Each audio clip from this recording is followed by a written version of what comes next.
This is Weather or Not. All right, happy Friday and welcome into Weather or Not here as we wrap up the week and head into the weekend. Yeah, honestly feels really good too, as the weekend is going to be a nice taste of summer, if you will. But really, for us, we'll take it in every form and facet. Let's go ahead and start with your first alert. And honestly, not looking too bad for the weekend plan. Yeah, if you like it hot. Yeah. Yeah, it's not awful. Talking about temperatures, upper 80s to near 90 on the beaches, low 90s inland. That's kind of typical heat now as we're in the middle part of June. That's pretty much normal for this time of the year. And of course, humidity is normal. So it's feeling like 100-ish all the way through Sunday. These are going to be the days that when they happen rarely in July and August, we're going to be thankful for. Right, yeah. Ooh, it's only 93. Correct. So enjoy it while we have it. Let's go ahead and show you how this plans out, especially as we show you the heat index. And most of the data this morning and even throughout the day has continued to kind of edge those numbers a little bit lower. I'd say at this point, upper 90s to about 103, 104. Still going to be what we'll see for this weekend. Still hot, still humid, but certainly just a taste, I think, of what's to come. Yeah, especially as we start working our way into next week. We are talking about some more impressive heat trying to build in as we head into next week. It's really going to start cranking. We're going to see those actual air temperatures start working their way into the mid to even upper 90s, especially inland. And I do think next week has a much better opportunity for us hitting that heat advisory threshold of right around 105. Yeah, certainly. And as we go into that first week of summer, feeling more like it. Let's go ahead and talk about our weather workshop for today. And I want to go ahead and tell you that, yeah, with the summer solstice and the start of summer happening, we are once again talking about high heat, high humidity. But what exactly is that summer solstice? Meteorologist Matt Bullock has a look at today's weather workshop. Summer begins this Friday, and that's all thanks to the summer solstice. And for some folks that don't know what summer solstice is, let me explain. So the Earth orbits around the sun. It takes 365 days to do one revolution or one full rotation around the Earth. And in addition to that, the Earth is also tilted at a 23.5 degree angle. That causes an unequal heating around the Earth. Also the reason why we have 4 seasons every single year. So during the vernal and autumnal equinox, that direct sunlight is right over the equator. And then during the winter solstice, that direct sunlight is in the southern hemisphere. So for folks in Brazil, this is their summer. They see longer days, where us in Myrtle Beach, the winter solstice, we see shorter days and also colder temperatures. But the summer solstice, that direct sunlight is in the northern hemisphere at 23.5 degrees north latitude, also known as the Tropic of Cancer. And for the summer solstice, we see longer days. It begins on June 20th, 10:41 p.m. Again, the sun is at the highest point in the sky in the northern hemisphere, which also brings us the most daylight of the year, as we're expecting 14 hours and 23 minutes of daylight. Our sunset will be at 8:29 p.m. on Friday. And after the summer solstice, the days will become shorter as we head into the winter solstice, as we head into December. Matt Bullock, WNBF News. All right, hot take. I'm going to get on my soapbox. I cannot stand summer solstice, winter solstice. And that is why, it's awful. that is why as meteorologists and in the weather industry, we use meteorological seasons. Let's break it down for you real quick. We've got meteorological summer, and I think for most people, this makes a lot more sense. Yes. June, July, and August. That meteorological summer always starts on June 1st, always ends on August 31st, and it's kind of based on normal temperature cycles. And all of the seasons, spring, summer, fall, winter, also have a meteorological version. So meteorological fall, September, October, November, meteorological winter, December, January, February. I think it would be kind of nice if we just sort of went with that. Yeah, and call it a day. Yeah, because the summer solstice, the astronomical seasons, obviously, as Matt was explaining, vary depending on the orbit and the, all that fun stuff that he just talked about. And then you get into the argument of like, today's the first day of summer, but is it? We had summer. We don't follow the seasons here. Not even that, but if it's technically astronomical summer at 10:41, have you had a day yet? There's exactly my point. Technically, the first day would be Saturday, even though. Yeah. And that's why meteorological is always the better way. Yeah. Let's get off our soapbox here. Let's go to our coast to coast segment. And let's start with Eric. Of course, Eric making landfall as a hurricane category 4 major hurricane here. And the devastation, the videos that are coming through, not as many videos in some of those spots, but yeah, you could see just the wrath of the Pacific hurricane season. The first hurricane of that season, while we remain quiet. Certainly impressive video there, Jamie. Yeah, and what is left of Eric continues to unwind not too far from Acapulco, just sort of raining itself out there, not even a tropical depression anymore, just a post-tropical system. Rain, still a big issue as it kind of rains itself out there over the mountainous areas, especially just inland from the Pacific coast. But as you mentioned, things are really quiet in the Atlantic, which is some good news.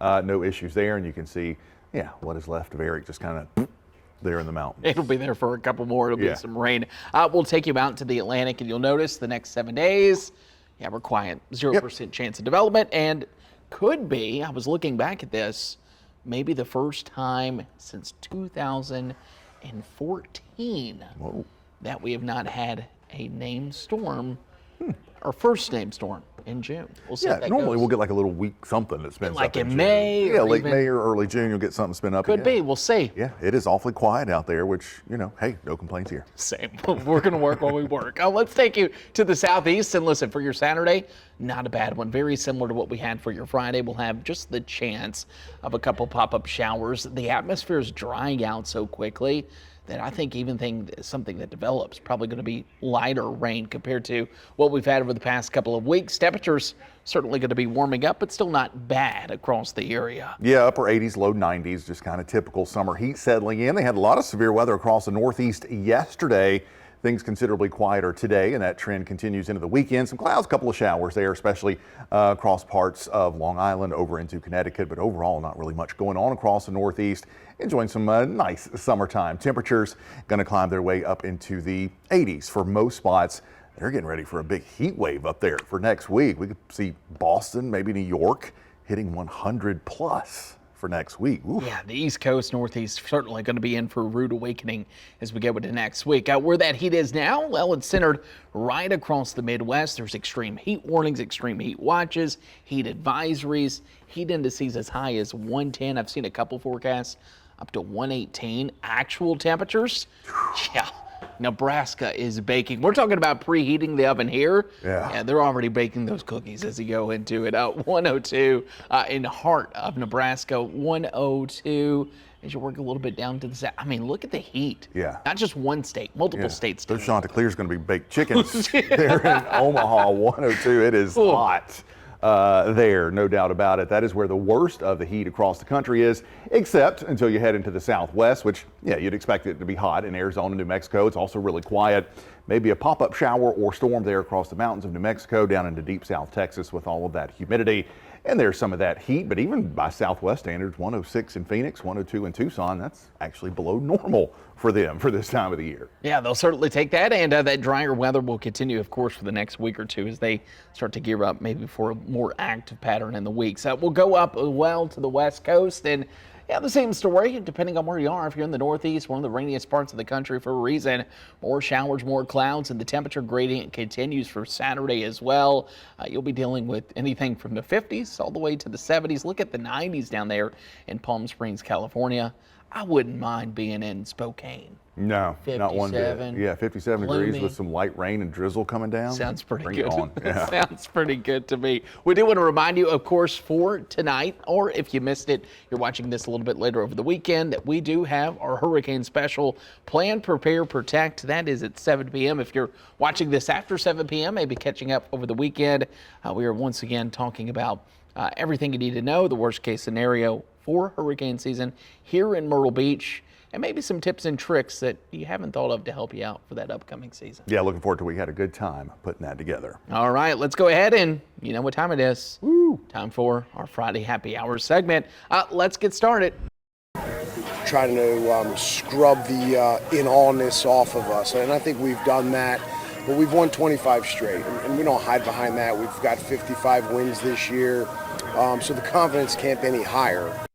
And after the game to make it to the finals, 56 wins, 26 straight. This team is hot. And you can feel it around here. You can. Yeah, the buzz. excitement is definitely in the air. So proud of our Chants. Yes, and first-year head coach never has won the College World Series. Wow. They're taking on LSU 2016. They actually beat LSU in the Super Regional. So we'll see. I saw a poll that came from sports betting based on social media, and it said there were only 3 states that were cheering against the Chants based on social media posts about the LSU Tigers. wow. So we'll see. They say we're the underdog, but I think we may be the favorite. Yeah, I think so too. Yeah, I don't know. That heat, I though. love it. Yeah. Whew. Yeah. 2 teams that are used to the heat and humidity, though, so that will be good. All right, let's go ahead and take you to our next story. I'm excited about this one. The most livable city. There's an upset coming in. Typically, it's Vienna. How about Copenhagen, Denmark? Now your top spot. This basically takes in healthcare, education, infrastructure, weather. Honolulu, Hawaii was the only place in the top 25 for the United States, coming in at number 23. What's a city you would go to? Copenhagen. Copenhagen. Yeah, it's Denmark, that area. That is it's up on the list. I'd probably go somewhere in Italy. I don't think it's all great in Italy from what I've read, but Right. I'd go to Italy. Yeah. I think Vienna sounds pretty. I'd try out either Vienna or Copenhagen. Look how beautiful. I know it some looks of those beautiful. spots Yeah. are, too. Yeah, and they have very distinct seasons there in Denmark, which I like. What's the more normal season in Denmark? They have hard winters, which of course I like. Yeah. Mild summers. Yeah. But yeah, really good falls, really good winters, good springs. I would do it. I would do a fall area. Give me more fall than spring and summer, and I'm in. right. But less winter, if that's possible. Okay. Anyway, let's go to this one. How about this? We had to put it in bourbon. Yeah. Whistle Pig coming in. Liquid Death, which is a type of water. It looks scary, but it is creating a casket-aged whiskey. Here's how it's going to work. They're going to basically barrel-proof this in bourbon barrels, and then at the very end of this process, for 2 weeks, they're going to take that bourbon and put it in a custom-made casket. This is the new bourbon, or whiskey technically, since it's not made with Kentucky bourbon and ingredients, but it's coming your way. Question is, would you try it? You know, I'm not a bourbon or a whiskey person, so I'm going to have to go no. But that's a little creepy about that. Yeah, it's called like Gravedigger or something too. So, yeah. Maybe at Halloween, okay, kind of fun, but I don't know. And Whistle Pig's known for doing stuff like this. Yeah. Like they did a Traeger barbecue one Yeah. where it was supposed to taste like pulled pork, which it was not good. Like, what is this supposed to taste like? I don't Death? just smoking death. Right. I will say I went to Neat this week. Yeah, good spot. They have it on the shelf already. Really? Wow. It was not open, so I was not going to ask them to open it. But I think it's like $49.99 if you're looking. I do have to say it's summer. We're heading to summertime. Go-to drink this time of year. It's always the Cosmo for me. Nice. Although occasionally I have dabbled in a mojito over the past couple of weeks. Okay, sounds Yeah. good. You want to know something fun that we've tried? Sure. You take Tito's, Uh-huh. Smirnoff, Yeah. put a Kool-Aid packet in it, a grape Kool-Aid packet. Okay. And then when you put that in, you do Tito's, a little bit of Sprite, and then lemonade. And it's Okay. like this I could probably beautiful. get down with that. Yeah, I'll send you the recipe. I do, now that it is summer, for the homemade Cosmos at home, I have switched over to the grapefruit rose vodka. Oh, that just to add a sounds little fantastic. something summery for it. Okay. Yeah. I might have to try that. That's going to do it for us here on Weather Now. We hope you have a beautiful weekend. The beach, the pool, or maybe just taking it easy. Yeah, and we'll see you back here next week. Yeah. Have a good one.